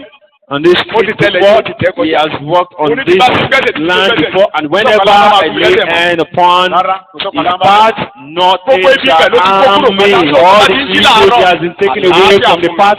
Whenever I wake up, I will say, Jésù peace kiri be bí unto kọjá. me. Jesus Christ has already walked through this path. Bọ́ǹbù tó wà lójú. All the bomb, all the evil things Nítorí there, kíni? Jesus Ó ta Christ has ẹ̀jẹ̀. already taken them away. Yeah. Because he shed down his blood. Jẹ́ mo tún mọ̀ pé rárá bá ń ro ẹ́. Do you know the meaning when Bàbá you ìsìnkú. have pains or when you have sickness in your body? Bàbá wa débẹ̀ tàbá ní I plead the blood of. And when you get here and you plead the blood Yeah, of but you Jesus might- upon the body, do you know what Bíbélì ní it does? nípa ìjà Bible àgbélébùú ló says, parí. by the blood and the cross Nígbà àgbà is rẹ̀ set lọ́wọ́, through the ìjà rancor, ń tẹ̀lé ń bẹ̀. and in your body there is a rancor, there's a battle Àbí there kìí in your ṣe kó body. jẹ́ àkọ́jì nìyẹn ìyọmọ lọ́wọ́. And is that not àìlera what we call òjòjò it? ó ń tẹ̀lé ń bẹ̀ nǹkan Sicknesses, tá a gbà mọ́ bẹ̀. ailments, and there are things. Nígbà tó dẹ̀ ti God di ẹ̀jẹ̀ is parí together with the àgbélébùú presence, ẹ̀jẹ̀ but when he àlàáfíà. had already settled Ìjà with àgbélébùú blood, parí. the blood of peace, the blood Tó of bá the ti cross, tẹ ẹ̀jẹ̀ síbẹ̀. whenever Gbogbo this ìjà tó blood bẹ̀ kí ló is máa poured ṣe? upon the sickness, all Màmá the ló rancor pariwo there ẹ̀jẹ̀ o. will be blood of at peace. Jesus. Feel the I blood of plead the Jesus. blood of Plead the Jesus. blood of Jesus upon Tó bá ti ń plead ẹ̀. this sickness. Whenever you plead the blood of Jesus, Jesus, they will say, this is the blood of peace, this is the blood of the cross. And you will be healed. Amen. Ara ẹ̀ tún yá nìyẹn. So èkejì ni pé The tí second, àìsàn bá ti ń ṣẹlẹ̀ nínú àgbà rẹ̀ whenever kí ló ń you jọba lọ. sickness, that's death Kí ni mo ló ń wage, jọba lọ that's náà? death ruling. Bíbélì ní ẹ̀mí ìyè And the nínú Bible Kristi says ìyè nínú that spirit of life ló wà. in Christ Jesus is in the blood. Torí ìyè ara And inú because tó máa ń wà. of the life, the Tó bá body ti tẹ in the ẹ̀jẹ̀, blood, ìyè máa wọ bẹ̀ àbí kò ní when wọ. you call upon the blood, life will enter. Ẹ máa lò. Continue to So use Jesus the ní blood of àlàáfíà Jesus. And Jesus said peace. Bíbélì ló wá sí kíni. And Omi the sùn wọn. Bible says he breathed on them. Ẹ kí hallelujah. Hallelujah. Hallelujah. Ta lọ́lọ́run ìmí sínú wa. Ó dídí ọ̀sẹ̀ kan lè má gbàdúrà. Kó o ṣe fásitì fún rẹ. A whole week you might not pray. Ìgbà míì, màá kẹ́ dédé ni pé But kíní kan dédé mí sí kẹ́rù sometimes ẹ̀kan náà. you will be Wọ́n ti tún wá inspired ìtàn. Wà á tún bí pé wọ́n ka bíbélì wá ń yẹ. and you will read the Bible, you understand it more, you rejoice, you Ṣé worship. èèyàn dẹ̀ wá burú sí àwọn ọmọ arákùnrin kan? Lédè tó ti ka bíbélì ní àtúnṣe yìí. And when you are doing that, People can get the chapter. leading you. Yeah. Look at this One one. will You share haven't any. read, Yes, you read we will. any of the scripture, and Jesus Christ breathed Tí mo ní Jésù on ṣe them. ìjọba lánàá. You breathed So on Jésù them. máa máa mí sí wa lójoojúmọ́ Jesus tá a máa will kúrò continue mi. to breathe on us Láti mú daily. ìbẹ̀rù He will kúrò. live here to take away fear in our lives. Àìgbàgbọ́. Unbelief. Thomas náà láti gbọ́ yẹn. That Àìgbàgbọ́. was from Thomas's mouth. Ẹsẹ̀ 24 to 29. Ṣùgbọ́n Tómásì, ọ̀kan nínú àwọn méjìlá. Thomas ọ̀kan nínú àwọn méjìlá. kò wà pẹ̀lú wọn nígbà tí Jésù dé. Kò wà pẹ̀lú wọn nígbà tí Jésù dé. Nítorí náà Thomas wọn was mẹ́rin not yóò with kún them. fún un pé When àwa ti Jesus rí came, Olúwa. Ṣùgbọ́n ó all fún wọn the pé disciples said tí unto kò ṣe him, pé we mo bá have seen rí the Lord. àpá ìṣó lé ọwọ́ rẹ̀. Tí ẹni tó sì fi ìka mi sí àpá ìṣó náà. I put Tí my ẹni tó finger sì in fi the ọwọ́ print mi of sí nails. ìhà rẹ̀. Trust my yóò hand in gbàgbọ́. his side, I will Bẹ́ẹ̀ not mi ò ní believe. gbàgbọ́. I will Ògbélé not ìtẹ́ kan sọ believe. yẹn.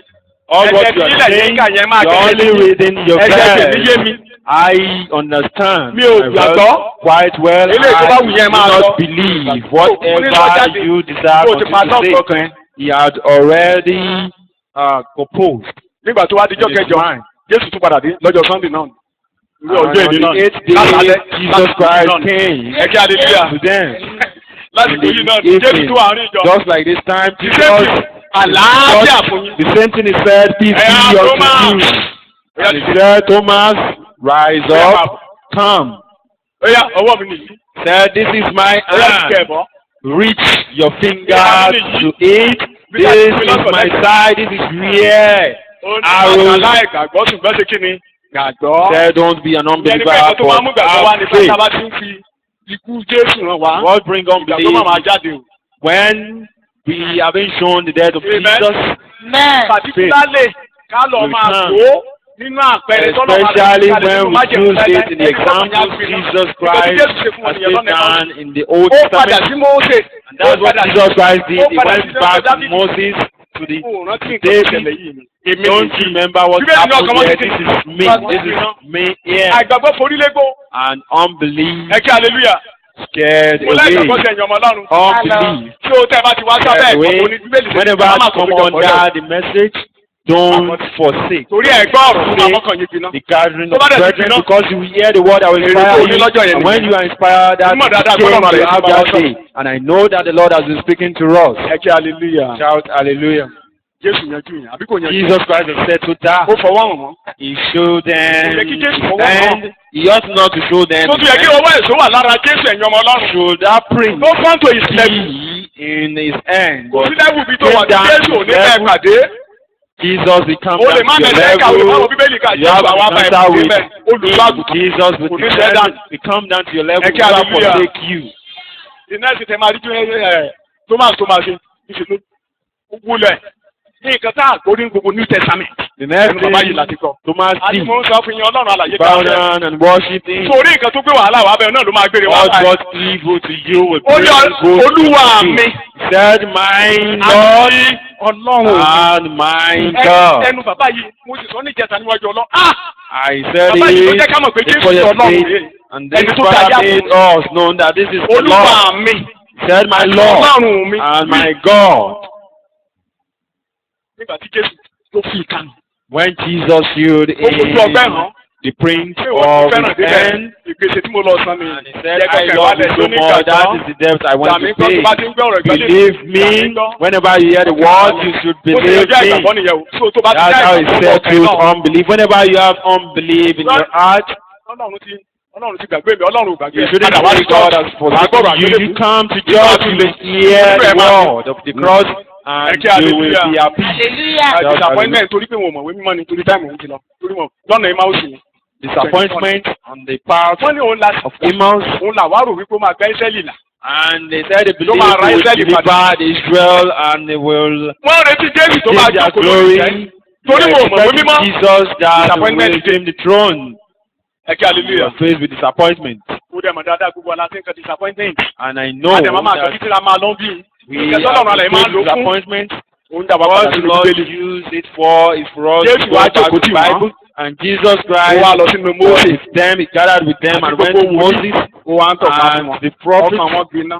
and he led them Ó rántí to pé Jésù them. pa. And Jésù they ló máa gbà were wọ́n being lọ́wọ́ àwọn ará inspired. Róòmù. Never remember Jesus again. Jésù tó jíǹde ló kù. Jesus that rose up Ayọ̀ gbọ̀kàn what wọn. remained. They were Tí mo filled láyọ̀ with tẹ̀yìn joy. Ọlọ́run. Kì í ṣe káyọ̀ gbọ̀kàn wọn nìyẹn. Not alone. Inú wọn gbóná.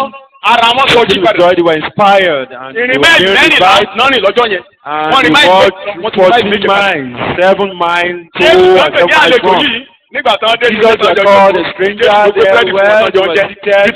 Jesus Christ Lójú gave wọn wá bread dàbí, for them. And Jésù while they rèé. were breaking bread, their eyes were opened and Jesus and it disappeared from them. Ẹ kí hallelujah. Shout Ọ̀sán hallelujah. Ọlọ́run gbọ́dọ̀ máa gbọ́kàn wálé náà o. títí tá a máa lọ lókè ayé yìí Olúwa á ràn wá We lọ́wọ́. must be inspired to live this Ìrara parí place. ẹ̀. Let me round it up. Mo ti ra aṣọ ní ṣókí. Mention briefly all the plagues we are faced with. 1 Thessalonians chapter 4, 16 to 18. 4, 16 to 18. Lórí ìṣẹ́jú márùn-ún péré ni mo ní tó kù. 5 minutes to move there. Nítorí Olúwa tìkára rẹ̀ yóò sọ̀kalẹ̀. Olúwa tìkára rẹ̀ yóò sọ̀kalẹ̀. Láti God ọ̀run wá himself tó will ti ariwo descend. ńlá. Láti ọ̀run wá tó Heaven ariwo will ńlá. shout. Pẹ̀lú ohùn olórí àwọn áńgẹ́lì Ẹ̀hẹ́n, àti pẹ̀lú ìpè Ọlọ́run. ẹ̀hẹ́n. Àwọn òkú nínú Kristi ni yóò sì kọ́ jíǹde. Àwa tá a wà láàyè gan. Óyá. What Nígbà about náà yóò us sì gba life? wa tí ó wà láàyè tí ó sì kù lẹ́yìn sókè pẹ̀lú wọn sínú àwọn sánmọ̀ láti pàdé Olúwa lé ojú ọ̀run. Bẹ́ẹ̀ lè àwa ó sì wà títí láé lọ́dọ̀ Olúwa. Lọ́dọ̀ Olúwa. Ibi tí mo fẹ́. Mo kò tó God. fà yọ nìyẹn. À ń lọ sọ́run, à ń lọ sọ́run. Àdúpẹ́. À ń lọ Going sọ́run. to heaven, thank But God, but we are the going Jésù there, lọ́run, but ọ̀run ò dé lọ́run. if Jesus is not there, So Jésù wà it bẹ́ẹ̀ will not be lọ́dọ̀ good rẹ̀. for us to go there, but Jesus is there. Ó ní àbíyàwó with nípa him. lọ́dọ̀ ẹ̀mọ́ láyé We will láyé. not be separated We from cannot be separated him again. Yẹ́lẹ̀ mi retí o, ẹ̀yin And kan. that's what I'm expecting. What about you? Ó ní ká máa fi ọ̀rọ̀ wọ̀nyí, ká máa fi gbàdá wa níyànjú. Tell me to encourage ourselves ẹsẹ̀ with this kẹsàn-án, word. ẹsẹ̀ kọkànlá. Kí máa rán lọ. Chapter 5, 9 to 11. Nítorí Ọlọ́run yàn wá Ẹ̀hẹ́n. kì í ṣe sí ìbínú. Mo ti ṣàlàyé Ọlọ́run ò yàn yín sí ìbínú o. Ṣé ẹni gbogbo àwọn àrùn God mẹ́tẹ̀ẹ̀ta hasn't appointed you to God. kó tó gòkè lọ. All these plagues Jesus said to Ó bá them onígbàgbọ́ before he jà. ended up. Lọ́dún yìí Olúwa Olúwa máa ṣe fún mi. Ọdún máa tún ti ń kọjá lọ. God, he said he's going to do it for me. But Ah, this year is already ah, passing away. He will Adáná ṣe intercede. lọ́kàn wá tún rìn He will síwájú. inspire you. And Títí tá a máa lọ you níbi will àwọn máa rí ìkan tó continue. máa dá wa. Tá a máa wá rí disappointed. Will pass away from Oh, yeah. here. Will be disappointed. Nítorí Ọlọ́run yàn wá kì í ṣe sí ìbínú. Kì í ṣe sí ìbínú o. Ṣùgbọ́n sí àti ní ìgbàlà nípasẹ̀ Jésù Kristi Olúwa wa. Ẹ̀hẹ́n. Ẹni tí ó kú fún wa. Ẹni tó kú fún wa. Pé bí a bá jí Bá a bá jí. tàbí bí a bá sùn Tá a bá sùn. kí a lè dìmọ̀ wà láàyè pẹ̀lú rẹ̀. Ẹ kí hallelujah. Shout hallelujah. Bóyá a kú ni bóyá a tù láàyè ni. Maybe Ká lè we wà are pẹ̀lú there pẹ̀lú for rẹ̀ life ni for us to be pẹ̀lú together Jésù. with him, with So lẹ́yìn Jesus. tó wà pẹ̀lú Jésù. Are you with So má jẹ́ Jesus? kẹ́rù bá. Today? Don't Ìyá fear. àkọ́kọ́ gbàgbọ́ tí ẹ kí hallelujah.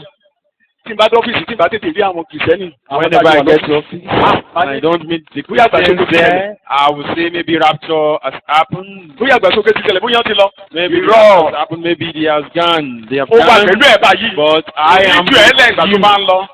Ẹ kí He will never hallelujah. forsake you when you So ó máa are gbé wa ṣe ni going. mo ń ṣàlàyé. He will take us A máa wà all. pẹ̀lú rẹ̀ títí We láéláé. are going to be A with kàn máa change him condition ni. forever. A kúrò nínú kéèjì táwa We will yìí. be A transformed bọ́ sínú freedom. from our body A lọ wà pẹ̀lú freedom rẹ̀ títí and be láéláé. together with him Ẹ máa jù sí forever. mi lára. You will be far from addiction, far from addiction, far Ẹ kí from destruction. hallelujah. Nínú ìrìnàjò Abrahamu. In the journey, in the Abraham journey, Abrahamu. Nínú Genesis orí ìkejìlá ni. Abrahamu lọ nínú ìrìnàjò ẹ̀. Genesis chapter 12, Kókó Abraham mẹ́ta was yìí. in his journey, Ó bá Abrahamu jà o. and these three things, these three plagues affected Ìbéèlì ni ó Abraham. ń lọ lẹ̀ Kínánì. Ẹ bá mi God kà á. said he was Ẹsẹ̀ going karùn-ún. to the land of Canaan. Ẹ̀kẹsẹ̀ karùn-ún. Abraham sì mú Sárà aya rẹ̀ Abrahamu ń sára ẹ̀yà rẹ̀. àti Lọ́ọ̀tì ọmọ arákùnrin rẹ̀ Dọ́ọ̀dì arákùnrin rẹ̀ àti gbogbo ìní wọn àti gbogbo òní wọn. tí wọ́n kó jọ. Ahẹ́n, Ènìyàn gbogbo tí wọ́n ní ní Háránì. ahẹ́n. Wọ́n sì jáde lọ sí ilẹ̀ Kénáánì. Wọ́n jáde lọ sí ilẹ̀ Kínánì. Ní ilẹ̀ Kénáánì. Ilẹ̀ Kínánì ni wọ́n sì Wọ́n sì went wá forth sí to the land ẹ̀jẹ̀ of àlèlúyà. Canaan. Ó gúnlẹ̀ láyọ̀ àbí kò gúnlẹ̀ láyọ̀?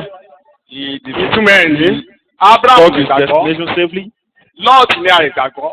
Lord, Sarah some lórí believe ọ̀fẹ́. Sarah, Gbogbo Sarah ó tún pa wọ́n níyẹn o. grace. Sarah lórí ọ̀fẹ́. Àwọn mẹ́tẹ̀ẹ̀ta jọ ń Sarah rìn is lọ. grace. Three of them Wọ́n walking débi tán lọ́mọ together. àbí wò débẹ̀. They got to their Ṣùgbọ́n gbàgbọ́ tẹ́lẹ̀ destination. ìlérí Bíbélì ní ìyànjẹ. And Ìgbà Abraham when they got to àgbọ̀ wọlé Promised òkòdì land, Egypt. there was famine and Ẹ̀yin ò ní went kòdì to Egypt Egypt. lórúkọ Jésù. Never got Torí Ọlọ́run wà pẹ̀lú yín gẹ́gẹ́ bí akọ̀jẹ́lẹ́. God is with you. Nítorí oore ọ̀fẹ́ ẹ̀gúnlẹ̀ láyọ̀. Olúwa God ló is dúró ìwé ẹ̀yà gbàdúrà lórúkọ Jésù. Let's pray. Ọmọ Ọlọ́run ni àwa ń ṣe ní ìsinsìnyí. We are God's Wọ́n children. ní ojú Now, òsì láti pè wá ní arákùnrin. he's never ashamed to call us his Ẹni brethren. tí ń sọ ní di mímọ́. He that made us Tí àwa holy, tí a sọ di mímọ́. and we that be made Lórí holy, ẹsẹ̀ wa. rise to your Ẹ̀jẹ̀ feet. Jésù ló sọ mí di The mímọ́. blood of Jesus made me Ẹ̀jẹ̀ holy. Jésù sọ mí The di blood of mímọ́. Jesus made me holy. Arákùnrin Jésù ni mí.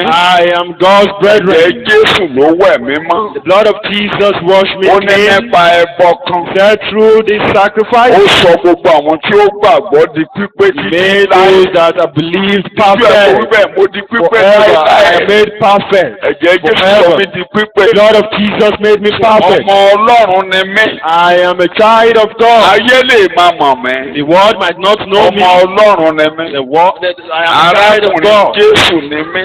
I am Jesus' brethren. Arákùnrin Jésù ni mí. I am Jesus' brethren. Ọmọ Ọlọ́run ni mí náà ìsinsìnyí. I am Olúwa ó ṣe Olúwa ó God júbà rẹ child now, o. Lord. I thank you. Olúwa ó I ṣe júbà exalt rẹ you. o. I thank you. I worship Torí you. mo gbàgbọ́. Because I Bí ẹni believe tó gbé Jésù dìde. that he who Òun náà yóò gbé mi Jesus dìde. will make me resurrect. Ní orúkọ Jésù Olúwa. In Jesus' name, our Lord. Ohun tó wù kó máa ṣẹlẹ̀ nínú àgọ́ ara ẹ̀. Whatever that might be happening Ìwọ náà in jẹ́wọ́ your body, ayé yìí ló mọ. you confess. It's only Máa for bọ́ this àgọ́ ara ẹ̀ world. sílẹ̀. You will Mo máa leave bọ́ this wàhálà body, ìkàlẹ̀ you will lọ́jọ́ leave this kan. trouble one day. Mo máa bọ́ ilé ìkalẹ̀ You lọ́jọ́ will kan. take away this Kò one kọjá day. ayé yìí. It is not Ìnira yóò more kọjá than this ayé world. yìí. This affliction is not more than this world. Ìgbà tí Jésù bá ti pè mí, màá bọ́ ilé When ìkalẹ̀. Jesus beckon on me, I Ọ̀run will ni leave ilé. this body. Heaven is my Jésù home. ti á gbé mi dìde. The spirit that Àwọn mi ní ọ̀dọ̀ Ọlọ́run. will take me up. Ìrìn àjò mi ò tán sájẹ́. My journey is not ended in this world. Ó máa tán láìpẹ́. It will soon finish. Láìpẹ́ wàhálà àdópin. Soon my troubles will Ìnira be ti ended. àdópin. My afflictions will be ended. Tó kù kó kágun ara ṣe. Whatever Màá gbé ara ọ̀tún wọ̀. my body will be renewed. Màá gbé ara ọ̀tún I will wọ̀. take a new body.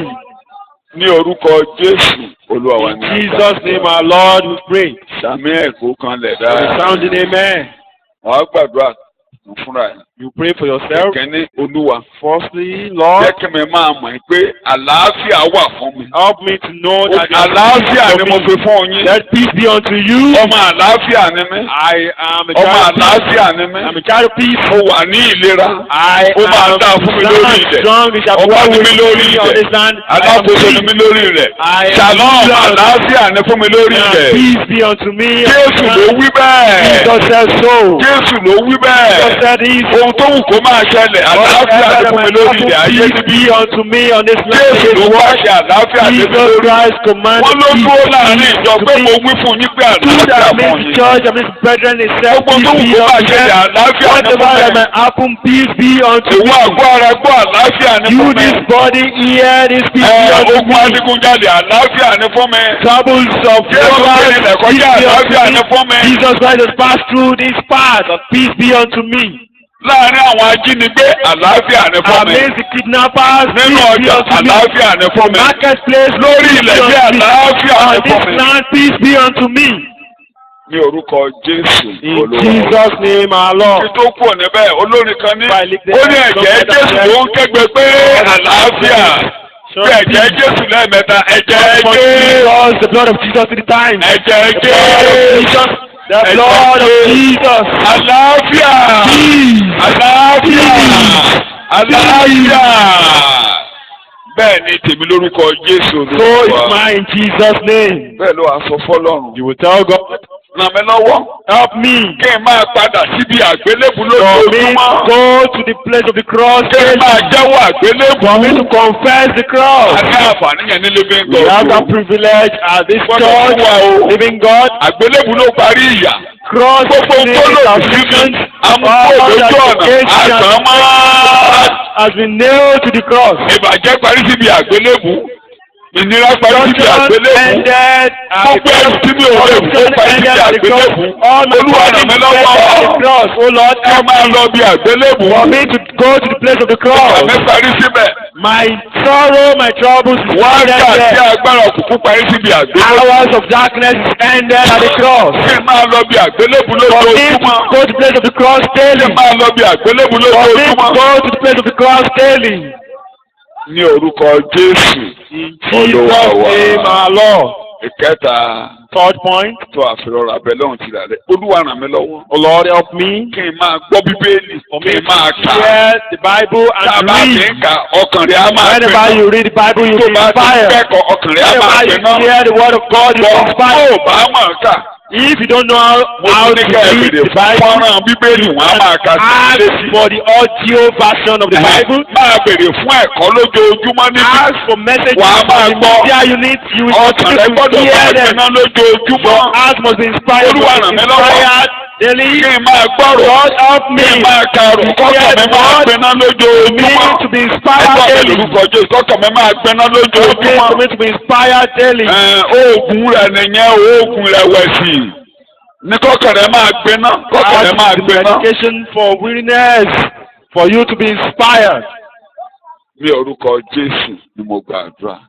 Adúpẹ́ ò bàbá. We thank you, Father. Kì í ṣe pé àìsàn ń gbàdúrà kó mú adọ́run. Now that you are praying for Rárá you o. to take us to heaven, Torí a wà lọ́dọ̀ rẹ lónìí. because we are at Ó your ní place torí today. bẹ́ẹ̀ ó ní òní Ọlọ́run àwọn tó wà láyé òkú àti There is àlàyé. God of the living, Torí bẹ́ẹ̀ ló ṣe dead ló ṣe and jíǹde. the living. That's why He died À and ń bá ọ rìn resurrected. lónìí. We are working with you À ń bá today. ọ rìn wọlé We will lọ́dẹ. walk with you Fún ọ wà lọ́dọ̀ rẹ. And we are at Àti the èkó place. kọjá bọ́ sí yìí. We are still through Gbogbo death àwọn tó ti night. gbọ́ aládùúgbò yìí. All those that have had us in the street, Bàbá kó wọn wá sílé èrò. Father, bring them home. Kó wọn wá sílé èrò. Bring them Kó wọn wá sílé èrò. yourself.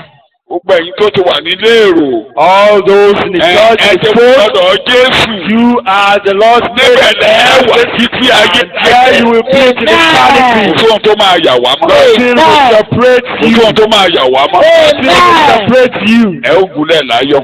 You will get Orí your ọ̀fẹ́ á mú yín saving. gúnlẹ̀ láyọ̀. Help you get Ojú á mú saving. yín gúnlẹ̀ láyọ̀. Therefore, we help you Ojoojúmọ́ get tẹ́ saving. máa rìn lọ́wọ́ gbà. You will continue to receive help daily. Ògo ni fún orúkọ. Glory be unto your name. Ní orúkọ Jésù ni mo gbà In àdúrà. Jesus' name I pray. Orí ọ̀fẹ́ Jésù ti Olúwa. Praise for the Lord Jesus Christ, Ìfẹ́ ti Ọlọ́run. the love of God, Ìdàpọ̀ and Ọlọ́run the fellowship of the Holy Spirit kó wà pẹ̀lú yín. be with you all. Àmín yẹn kó kan It is lẹ̀. sounded amen.